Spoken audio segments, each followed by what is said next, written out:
Hello, I'm TU54 and welcome back to the video. Today I have some very exciting Minecraft console news to share with you because the next update, that's right, the next update for the other console version, i.e. all of the consoles, is coming out pretty soon it looks like, and today I actually have some gameplay to share with you. That's right, we don't just have a screenshot like we normally do, which we also do have, we don't just have some new feature confirmations, which I also do have, but I have some full-on gameplay of how this update looks running on real Minecraft console, and it's pretty exciting, and that's what I'm going to be sharing in today's video. Hopefully you all do enjoy it, like the video if so, because it helps out the channel, and let us know you do like seeing, again, early footage of the next update, Title Update 54/Title Update 55. It's really crazy to see, and I hope all of you do agree. So let's get straight into talking about what we're seeing. There's so many brand new features here, and I want to go through all of them one by one, and then talk about the update as a whole, because this is going to be the first for so many different things when it comes to brand new updates Minecraft console, and I guess the first and the biggest one most people care about, you know, besides, oh, Woodland Mansions, guess what, first Woodland Mansion gameplay on console, and yeah, actually, you know what, the first thing I noticed that I wanted to point out is the fact that if you look at the floor in the Woodland Mansion, again, there's so many things to see here, the brand new mobs, the brand new, you know, structure, all this sort of stuff, but the first thing I spotted is the floor color. So if you don't know, the floor on the Pocket Edition Woodland Mansions is made of oak, and the floor on the PC versions of Woodland Mansions is made from birch. So looking at that floor and it being birch clearly tells us that they're converting from the PC still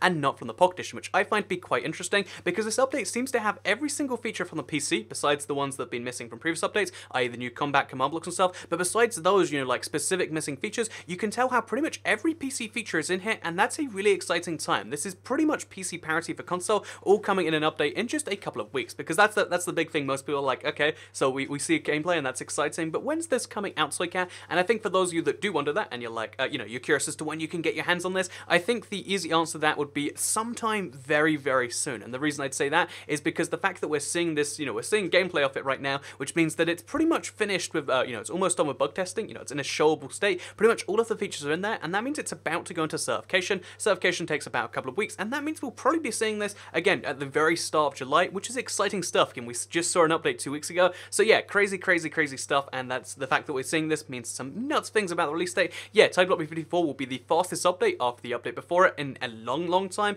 and it's also going to be one of the biggest updates ever, because as well as all the features I'm going to go through in today's video, there's also brand new world options, which we'll also get to. There's also, you know, the brand new maps that are coming with Glide, and there's also a brand new skin pack. Again, most of you probably aren't too concerned about the whole new skin pack thing, but it's still, you know, it's one of those big things being piled in this update, which is just a month after the last one. Really exciting stuff on that front. So, yeah, like I said, so there's a lot of things being confirmed here. I've only mentioned the Woodland Mansion and the brand new Woodland Mansion mobs, but we don't just have the 3 Woodland Mansion mobs that we were expecting. We also have the 4th one, the Illusioner. So that means that in this in this update, there's going to be 6 mobs total. You know, you know, there's the llama, there's the parrot. I was going to call it the pigeon. There's the llama, there's the parrot, and then there's the 4 brand new Woodland Mansion mobs. For 6 brand new mobs in this update, there's also to find the Woodland Mansion, because you know they're going to be one of the rarer mobs to find in this game. There's also the treasure map, which you just saw him throw on the ground right there, because now he's done with it, which is something we really didn't even expect on console. It is going to be in this update, and that means the cartographer is coming along with it. Also, as well as that, you can see a brand new addition to dual wielding is the Totem of Undying. It doesn't look like there's dual wielding, you know, combat in this update, but if you want to dual wield, you know, Totem of Undying, that's another option you'll now have. Pretty exciting stuff. And in fact, what you're going to see in just you know, a minute or so is you're actually going to see him properly activate this and show you how you know how dying works with it, because a lot of people haven't seen the Totem of Undying take effect before. It's pretty crazy powerful, and there's a reason you only find so few of them in the rarest structure in the game, and that is because they literally allow you to escape death and get this rapid like restoration effect, which you're going to start seeing in a few seconds. Again, it takes them some time to switch back and forth, but it's a thing that's happening right here. So again, I just want to clarify, this is official gameplay stuff from the Twitch TV Minecraft stream, and you're also going to see how this is like being played on a real console live and stuff, just to kind of really, you know, drive home that this is happening, because I feel like if someone had told me this would be happening like a year ago, I'd be like, no, that's fake. Like, it's been 2 weeks since the last update, of course we're not seeing anything for the next one, but again, here we are right now, and you can see this is quite clearly happening. So while they play around the sky for a little bit, I do want to also mention that 4J did tweet out another screenshot of this update at the same time this stream was going on, and in that screenshot they confirmed new features. But okay, now we're going to see just here's the big moment you've been waiting for. Here's what happens if you die with a Totem of Undying. As you can see, it activates, it covers your screen, it gives you 4 bonus hearts for absorption,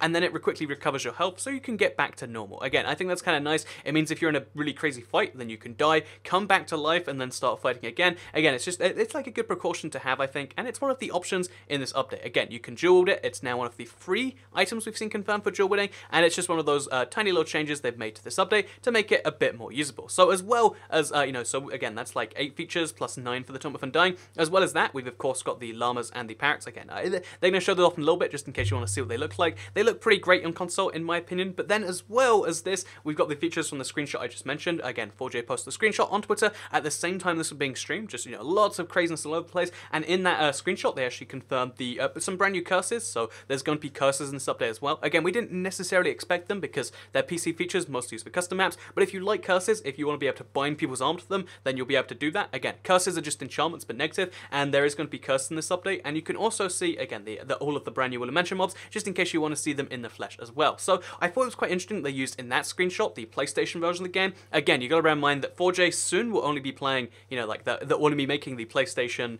or they'll be making the other versions, but they'll be mostly making the PlayStation, the 360, and the Wii U versions. However, in spite of that, you know, though they use PlayStation in the last screenshot and this one, you can see that the gameplay stream you're seeing in the background is in fact on Xbox One. So that clearly shows there is an intention to keep on updating this. This game is still existing in the forefront, which is nice. You know, Minecraft console, not, you know, it's definitely going to be staying in its current form, and if you want to keep on playing it, there's proof that you can just keep on doing that, because that's what even the official, again, this is the official Minecraft UK stream, that's even what they're officially doing right here, as they spawn in some parrots. So isn't that wonderful? But yeah, as well as all of these brand new mobs, as well as a brand new structure, as well as just the billion things I've gone over already, there's also something else that's quite exciting that they showed off a little bit later on the stream, because it is brand new world options. So when you now start a world, you have a few options on your hands. One of them I think is really great because it's something I suggested a while back, because of the whole like problem with seeds on console. They're all pretty samey, even though they're all pretty good. You know, there's like a problem where there's not enough variety if you type in a blank seed, but yet that variety is still above our normal, so you can't really do too much. Now, like I suggested in that video, which I'm kind of pleased that maybe someone watched it, or just coincidentally, they've got a you know, fine balanced seed box, so that's really great. I think that's gonna, again, allow you to have random seeds, which will usually be awful, or random good seeds. I like the extra, it's just extra choices, right? And then also, speaking of extra choice, you've also got a brand new biome scale option. So this is one of those PC features that we didn't have for the longest time, and I theorized, again, this is, I feel the tiniest bit like I predicted the future on this one, and I don't want to be too smug on that one, but actually, you know, I predicted that eventually we would have small biomes on console as an option, and it looks like that's a thing. So the large biomes option on PC is not as good as this actually, because you can pick not only large biomes and not only regular biomes, but you can go for small biomes if you'd like to. So if you want to have lots of different biomes, go for small biomes. If you want to have like big open flatlands or big open forests, sort of, not open forest, but if you want to have big anything, then you can go with large biomes, and I really like that's an option too. Again, we're getting more ability to create, you know, customize our world, which I think is especially important given there is a brand new thing coming in this. So as we go back to the gameplay, you're going to see there's lots of llamas moving around, and aren't llamas just the best mob of the game? I really do think they are, and I think the kind of point in this update is that this is going to be a big update in terms of mobs. If you didn't like the building blocks update, because that's mostly what the last update was, this one mostly brings survival and exploration and stuff like that into the game. So if you want to go around out and find your bullet mansion, you can do that. Now, one of the ultimate challenges in the game for you, if you want to go out and tame some brand new mobs, you've got 2 to tame and 4 to fight, and if you want to go out and you want to just have different worlds, different challenges and stuff, this update also has you covered on that, which I think is really great. So yeah, brand new survival update. It's going to bring us pretty much up to date with the PC. It's going to be coming out really soon. Again, we don't know exactly when, but I'm going to theorize next couple of weeks. I think July 4th or July 11th is a pretty good estimation, and if it does come out then, it will be the official, you know, shortest time between 2 updates. That's currently held by TU54. This will make that even shorter, with just a month between TU53 and TU55, which would be nuts, or TU54 even, the first time 2 updates in a row have been feature updates. That's crazy stuff. That's really good signs for Minecraft console, and for everyone who's been saying like, oh yeah, this sucks that, you know, either one, that Sony can't get the new updates, or on the other hand, it's like, oh yeah, well, it sucks that they're splitting console in 2. It looks like the old console version is still going to be updated, still going to be maintained, and is essentially going to offer you a PC version of the game in pretty much every single way, which just sounds really amazing to me. So yeah, this is good stuff. I think in general, it's coming out pretty soon. It's also going to include a brand new skin pack, everyone's favorite things, but more seriously, it's going to include 3 brand new glide maps, which look pretty good. One of them is based on Shrunk too. I'll show you that sometime later, but for now, I hope you all enjoyed this video showing off the brand new update. There's so much in this to explore and look out for. I'll be covering it on my channel as always, so make sure you subscribe, you hit the bell button, and also if you like this particular video, you can like it if you liked it, share if you really liked it, and I guess I will see you all in the next video, which will be a live stream later on today. Oh, also, I will be, there's another video coming out later on the finale to the Sony story. I want to upload that today too, so lots of videos showing off lots of new stuff, and in just, you know, like an hour and a half or so, basically 8 PM UK time, my usual streaming time, I'm going to be doing some UHC with the half heart rule, the half heart health reset, so with only 5 hearts to try and beat the game. It's really nuts, it's really hard, and it's even more nerve-wracking, and if you want to see me do that live, you can do so on this YouTube channel. Again, if you hit the bell, it'll show you that live as it happens. I think this is some of the most exciting times we've seen with Minecraft console, so I'm glad all of you are enjoying it as much as I am. Thank you very much for the support of the past few days, by the way. I know there's been lots of news, but I do want to change that at some point soon. It's just, you know, now is news time, so let's cover the news. Let's not wait till the news is old to cover it, because then it wouldn't be, you get the point. Anyway, thank you very much for watching, and I'll see you all in the next one. Goodbye.